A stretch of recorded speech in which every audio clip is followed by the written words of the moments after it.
യേശുവിൽ സ്നേഹം നിറഞ്ഞ പ്രിയ സഹോദരി സഹോദരങ്ങളെ, ദൈവനാമത്തിന് മഹത്വമുണ്ടാകും. ഇന്നത്തെ ദിവസം കാരണമാകട്ടെ എന്ന് പ്രാർത്ഥിക്കുന്നു.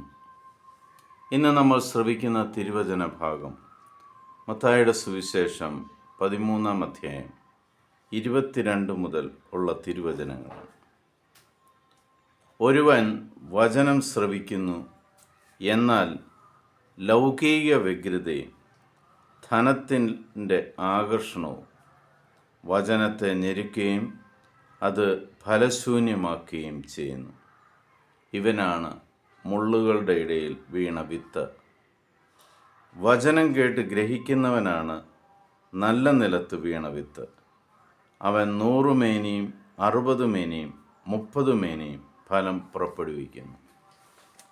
പ്രിയ സഹോദരി സഹോദരങ്ങളെ, ദൈവവചനമാണ് ഇവിടെ വിതയ്ക്കപ്പെടുന്ന വിത്ത്.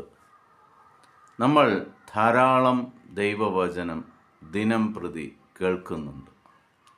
ആ ദൈവവചനം നിങ്ങളുടെ ഹൃദയത്തിൽ നല്ല നിലത്ത് വീണ വിത്തായിട്ട് മാറുകയാണെങ്കിൽ അത് സമൃദ്ധമായി വിളവ് നൽകുന്നത് കാണുവാൻ സാധിക്കും. നിങ്ങൾ ലോകത്തിൻ്റെ വ്യഗ്രതയിൽ നടക്കുകയാണെങ്കിൽ ആ ദൈവവചനത്തിൽ നിന്നും നമ്മൾക്ക് ഒന്നും നേടുവാൻ സാധിക്കുകയില്ല. ആ വചനത്തെ, വിത്താകുന്ന വചനത്തെ, അത് ലോകത്തിൻ്റെ വ്യഗ്രതകളാകുന്ന മുള്ളുകൾ ഞെരിച്ചു കളയുന്ന ഒരനുഭവം ഉണ്ടാവും.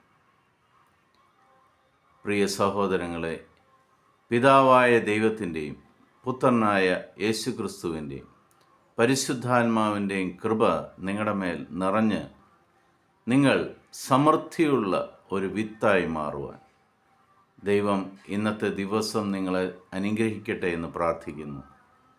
ഇന്ന് നിങ്ങൾ പോകുന്ന എല്ലായിടങ്ങളിലും നിങ്ങളിലുള്ള വചനമാകുന്ന വിത്ത് സമൃദ്ധമായ ഫലം പുറപ്പെടുവിക്കുവാൻ നിങ്ങളെ സഹായിക്കട്ടെ.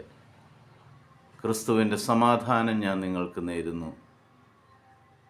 യേശു നിങ്ങളെ എല്ലാവരെയും ഇന്ന് സമൃദ്ധമായിട്ട് അനുഗ്രഹിക്കുകയും നിങ്ങളുടെ ഒപ്പം സഞ്ചരിക്കുകയും ചെയ്യട്ടെ.